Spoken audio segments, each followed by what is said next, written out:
Hey there, my name is Becky Croxton. I am the head of assessment for Atkins Library at the University of North Carolina at Charlotte, and one of the co-authors of this paper. And I wanted to give you a brief demonstration about how I go about aligning data from multiple data sources into a single data set that can be used for analysis. So at our university, all students have a student ID. I just created a list of all of the student IDs. This is just a fictitious, very brief list. So I've created a master document in Excel, and I'm starting off with my key variable student ID in the very first column. And as I align all of the data sets, I'm going to consistently use that student ID to link everything together. And I'm going to keep that student ID in the first column of all of my data sets just for easy maneuvering. So on the left, you see I created this master data set, only has student IDs in it right now. And on the right, I'm going to expand this just a moment. I've created again, a very simple data set of library book checkouts over, typically I would do this for a month or a semester or an academic year. I just pulled down a few checkouts from the month of April, but again, this is just for an example. So in this checkout data, I also have student IDs. And so what I want to do is create totals of checkouts by type of checkout or type of material. Maybe it's a book or equipment or a DVD. So I want to create total library checkouts by type of material for a given period of time. And I want to do that by student ID. So to do that, we're going to first use pivot tables, which the pivot table feature in Excel, or it works the same in Google Sheets, will allow you to create those totals by type very easily. And then we're going to take the data that's generated in the pivot table and link it to our master list of student IDs. So to create a pivot table, it's very simple. I'm just going to highlight everything in the data set or on this worksheet, just highlighting it by clicking in the upper left corner. I'm going to go to Insert, Pivot Table, and then it says Select a Table or Range. And I want I just have all of the data selected in columns A through H, and I want the results to go into a new worksheet. So those are just the default features, and I'm going to say OK. So that leads us now, that opens up a new worksheet within our same file. So at the bottom you see we have checkouts, that's our raw data. Now we have this new worksheet, it's just called Sheet 3 in my data set. I'm going to just go ahead and name that sheet Pivot for now, just for easy data management. So now I get a screen that looks like this, and I'm going to do my first bit of organization over here in this right side of the screen where it says Pivot Table Fields.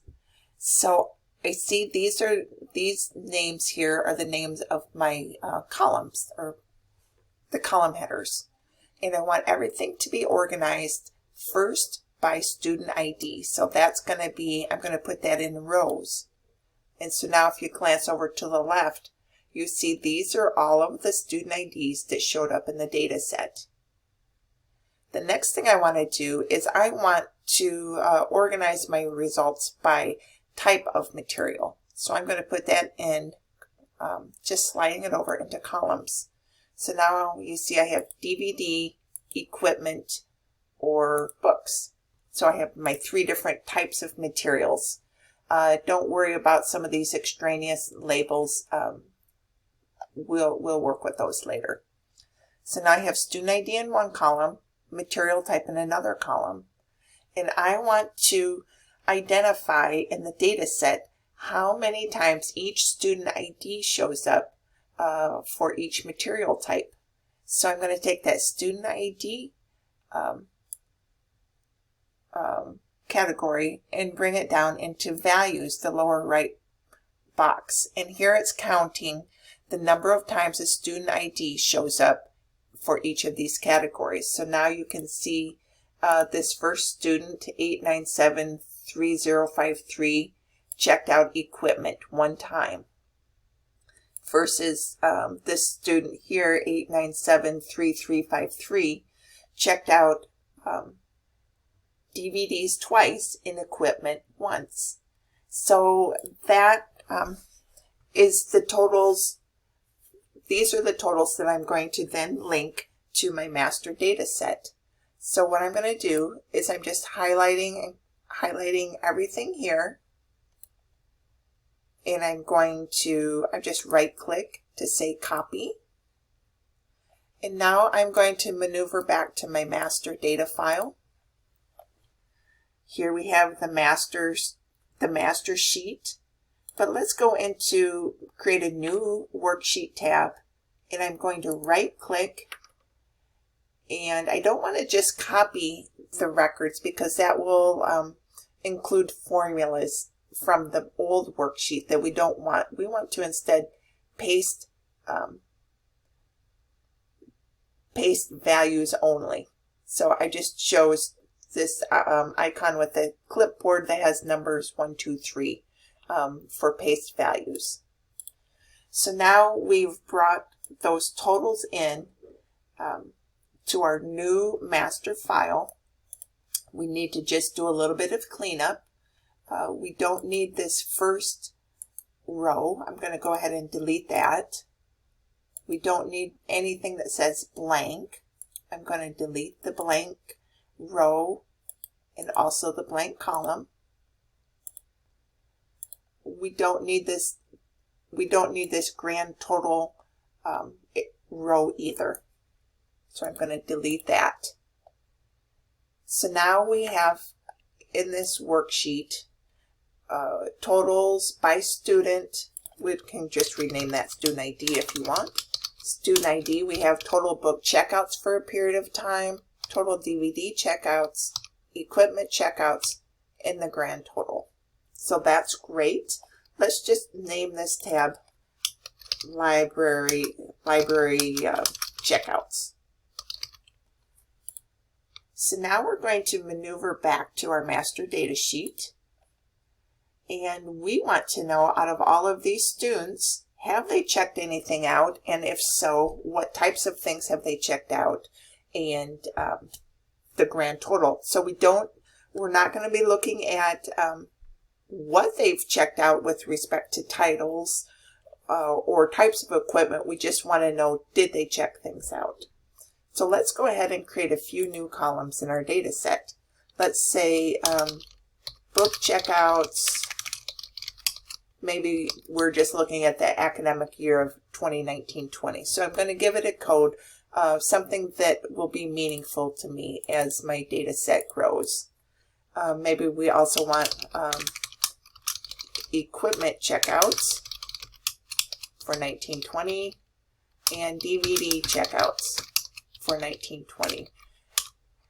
I have one data set that I've done similar work with. It has 400 plus columns. So again, you want to be sure that you're giving things meaningful headings so that you can go back and work with them effectively.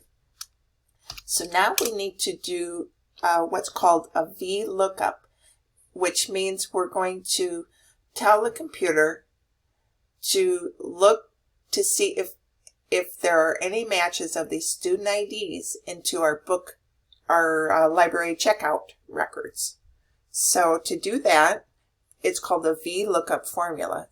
So I'm just going to type in equals, which engages the formula component of Excel, VLookup,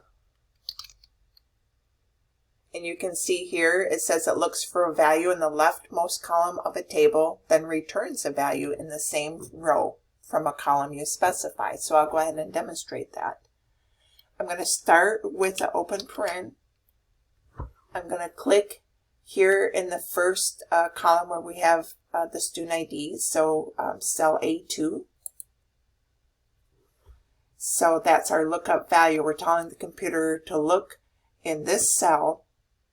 Now I'm going to put a comma. Now it says, what table array do you want to look in to return the meaningful value?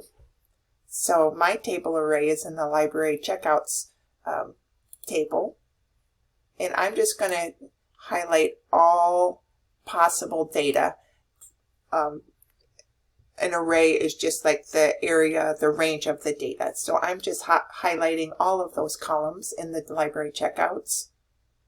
So you can see we're looking at everything in columns A through E. That's what that says within the worksheet library checkouts. So continuing the formula, I'm going to add in a comma. And now the first thing we want to do is bring over the totals for library books.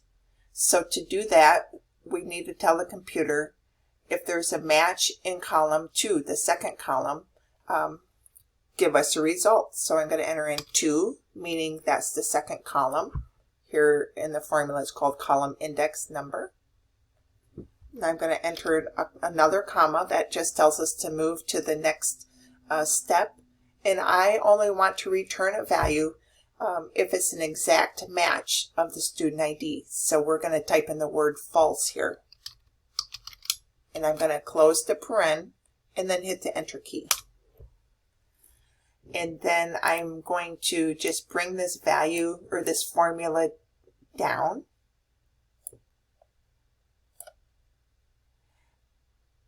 So what you see here are the total checkouts for each person who checked out books. Now you see that some people have a value of 0 and some have an NA. The folks that have the 0, like this ID 8973053, if they showed up in the other data set, they just didn't have, or the library checkouts data set, they just didn't check out any books. So for example, here's that same student. They had 0 books, 0 DVDs, but I expect we will see something for them when we look at equipment. The people who have NA, those are folks who didn't show up in the library checkouts data at all. So we can go ahead and replace all of those NAs with zeros. But first, if you look in each cell, you see it still just gives us a formula. And we want the actual values. We don't want the formulas. So I'm going to first turn these into actual values. So I've highlighted this whole column. I right click. And now, keeping in the same column, for paste options, I'm choosing the option paste values. So now if I click in these cells, you can see that the 0 is a 0 rather than the formula. So now we can go ahead and replace all of these NAs with zeros. And that's an easy search and replace function.